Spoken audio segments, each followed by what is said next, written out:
Harga daging ayam di pasar tradisional Pak Bayeng-Bayeng Makassar kini dijual Rp28.000 per kilogram yang sebelumnya Rp30.000 per kilogram. Sejumlah pedagang mengaku tidak mengetahui penyebab turunnya harga daging ayam. Padahal sebelumnya memasuki bulan Ramadan, harga daging ayam sempat naik. Pedagang mengaku turunnya harga daging ayam ini dari distributor. Turunnya harga daging ayam membuat penjualan daging ayam meningkat.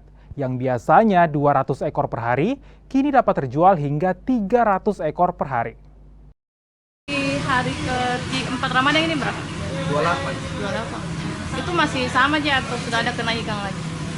Ada turun sedikit lagi. Turun berapa ya? Turun 2.000. Sebelumnya dia di harga berapa? Sebelumnya harga 30. Kapan itu terakhir? Barunya kemarin. Oh, baru-baru ya turun. Itu penurunannya karena apa? Dari kantor.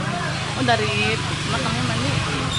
Ya, tapi kalau biasanya masuk Ramadan akan naik lagi kira-kira. Masuk lebaran. Perkiraan naik. Kalau per ekor sekarang dijual berapa? Ada 65, 60. Dia di ukuran berapa itu? Ukuran 20 lebih. Yang juga menjadi sorotan Kompas Sulsel hari ini, saudara, ada pemerintah Kota Sorong yang menghentikan sementara pengiriman daging sapi dari Maluku.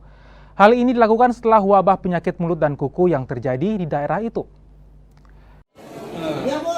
Dampak penghentian sementara pengiriman daging dari Maluku membuat stok daging di Kota Sorong alami penurunan. Untuk mengantisipasi terus anjloknya stok daging, pemerintah Kota Sorong akan mengalihkan pengiriman dari Nusa Tenggara Timur.